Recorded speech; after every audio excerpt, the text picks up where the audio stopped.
माझं नाव अजय विनोद जाधव, राहणारा सातारा. माझं शिक्षण आहे डिप्लोमा इन कम्प्युटर सायन्स आणि आज इथं आम्ही सातारा आलो आहे. रोजगार मेळावा आहे सुशीलदादा मोदे यांनी आयोजित केलेला. त्यात मला एका कंपनीने हायर केलं आहे. कंपनीचं नाव आहे क्वेस्ट पुणे ऑटोमेशन. आणि सुशीलदादा मोदे यांनी हे आयोजित केल्यामुळं त्यांचा आभार मानतो. धन्यवाद. तुम्ही परत इथे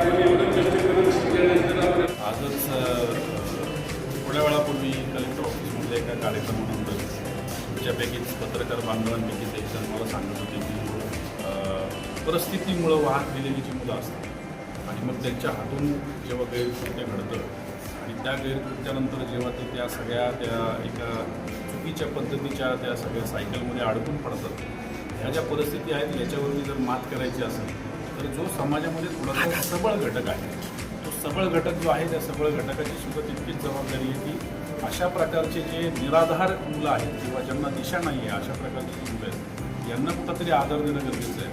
आणि त्याच्यामुळे अशा प्रकारचे जेव्हा उपक्रम घडत असतात शहरामध्ये त्याच्यामधून जॉब फेअरच्या माध्यमातून मुलांना जॉब देण्याची, त्यांना तिथपर्यंत पोहोचवण्याची, जॉब घेणाऱ्यांपर्यंत पोहोचवण्याची ही सगळी प्रक्रिया पार पाडली जाते, त्यांना मदत केली जाते. ज्यांना ज्यांना नोकरी मिळणार आहे त्यांचं तर चांगलं होणारच आहे, परंतु मी तुम्हाला खात्रीशीर सांगू शकतो की ज्यांना नाही मिळणार त्यांनासुद्धा एका गोष्टीचं निश्चित समाधान वाटणार आहे की हा जो समाज ज्याचा मी घटक आहे तो कुठंतरी माझ्या पाठीवर हात ठेवून उभा आहे. आणि ती जी भावना असते ती फार महत्त्वाची असते. आपण पाश्चात्य देशामध्ये राहत नाही आहे की ज्याचं तो बघेल त्याचं तो बघेल आणि मग त्या भावनेतून इतर गुन्हेगारी कृत्य घडतात. ही जी भावना आहे की माझ्या पाठीशी कुणीतरी उभे आहे, माझ्यासाठी कुणीतरी प्रयत्न करते, ही फार महत्त्वाची आहे. आणि मला असं वाटतं अशा प्रकारचे अनेक जॉब फेअर्स आपल्याकडे झाले आणि सातारच्या या सगळ्या तरुण मुलांचं त्याच्यातून जर चांगलं भवितव्य घडलं तर आपण सगळे जे काम करतोय ना त्याच्यामध्ये आपण कृतकृत्य होतो.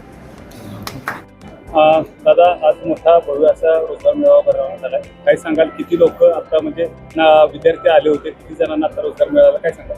रक्षक प्रतिष्ठानतर्फे हा भव्य रोजगार मेळावा आपण नियोजन केलेला आहे आणि साधारण 2,500 लोकांनी ऑनलाईन फॉर्म भरलेत आणि फिजिकली 1,000 लोक. साधारण दिवसभरात 3,500 लोक येतील आणि 70हून जास्त कंपन्या आलेल्या आहेत. तर तुम्ही पाहतच आहात, एकदम उत्स्फूर्त प्रतिसाद आहे यासाठी.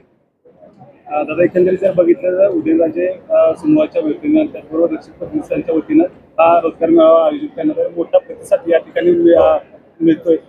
लोक सुशिक्षित बेरोजगार मोठ्या प्रमाणावर साताऱ्यात आहेत. त्यासाठी नेमकं कोणती योजना करणार आहे का तुम्ही? वेगळी काय उपाययोजना राबवताय? श्रीमंत छत्रपती उदयन महाराज यांच्या आदेशाने हे रोजगार मेळावा झालेला आहे आणि महाराज साहेबांच्या आदेशानुसार प्रत्येक 4 ते 5 महिन्याला आपण रोजगार मेळावा घेणार आहे. हा रोजगार मेळावा आपण सुरुवातीला घेतलेला आहे, याच्यामध्ये खूप मोठ्या प्रमाणात प्रतिसाद मिळाला आहे. आता पुढचा मेळावा आपण इंटरनॅशनल घेणार आहे, मग डोमेस्टिक आणि इंटरनॅशनल म्हणजे परदेशातल्या आणि भारतातल्या सगळ्या कंपन्या आपण बोलवणार आहे. साधारण पुढच्या रोजगार मेळाव्याला 100 कंपन्या असतील. हे जे आता युवक युवती आलेले आहेत सातारा जिल्ह्यातील आहेत का बाहेरचे? सगळे सातारा जिल्ह्यातील युवक युवती आहेत, सगळे बाहेरचे कोणी नाही, सगळे सातारा जिल्ह्यातले आहेत.